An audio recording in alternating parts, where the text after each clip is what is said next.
तेरा अगला सवाल है, मैं इतना सोचता क्यों हूं? मेरा मन शांत क्यों नहीं रहता? तू हर बात को बार बार सोचता है। जो हो चुका है उसे भी छोड़ नहीं पाता, जो हुआ ही नहीं उसे भी पहले ही जी लेता है। सुन पुत्र, समस्या सोचने में नहीं है, समस्या है बिना नियंत्रण के सोचने में। तेरा मन खाली नहीं रहना चाहता, इसलिए वो कुछ ना कुछ पकड़ लेता है। कभी डर, कभी शक, कभी पुराने पल। तू वर्तमान में नहीं जी रहा, तू या तो अतीत में अटका है या भविष्य में उलझा है। पुत्र, जहां नियंत्रण नहीं होता वही अशांति जन्म लेती है। तू हर बात को नियंत्रित करना चाहता है, हर परिणाम पहले ही जानना चाहता है, हर दर्द से बचना चाहता है। इसीलिए तेरा मन शांत नहीं रहता। सुन ध्यान से, मन को शांत करने के लिए उसे रोकना नहीं होता, उसे दिशा देनी होती है। जब मन भागे उसे वापस लाना सीख।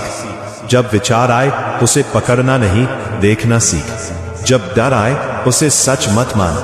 पुत्र, तू अपने विचार नहीं है, तू वो है जो विचारों को देख सकता है। जैसे आकाश में बादल आते हैं और चले जाते हैं, वैसे ही विचार भी। तू आकाश बन, बादल नहीं। अब एक बात समझ ले, ज्यादा सोचना समझदारी नहीं है। शांत मन ही सही निर्णय लेता है। पुत्र, तू मेरा अंश है और मेरा अंश विचारों में उलझता नहीं, वो उन्हें देखकर आगे बढ़ जाता है। अब खुद को थाम, धीरे धीरे पर स्थिर होकर। तेरा मन भी शांत होगा जब तू उसे पकड़ना छोड़ देगा। कल मैं तू सोचता है कि तेरे रोने की आवाज कोई नहीं सुनता, तेरे आंसुओं का कोई मोल नहीं, तो सुन, भक्त की आंखों से निकला हर अश्रु व्यर्थ नहीं जाता। वो धरती पर नहीं गिरते, वो सीधे आकाश का मार्ग चीरते हुए कैलाश तक पहुंचते हैं। और जब महादेव के चरणों में तेरी वेदना गिरती है तो स्वयं भोलेनाथ का हृदय कांप उठता है। तेरे आंसू तेरी कमजोरी नहीं है, वो तेरी आत्मा की पुकार है। जब तू सबके सामने चुप रह जाता है पर अकेले महादेव को पुकारता है, तब तेरी पीड़ा तेरी प्रार्थना बन जाती है। याद रख, महादेव को सोने चांदी की भेंट की आवश्यकता नहीं है।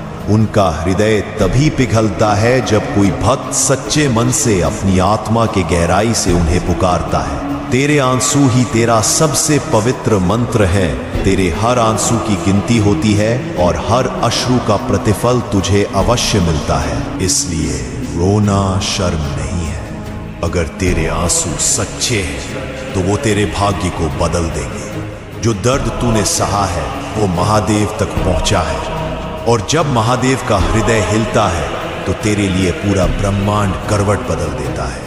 भक्त का आंसू ही उसका सबसे बड़ा अस्त्र है, और जब ये अस्त्र महादेव के चरणों तक पहुंचता है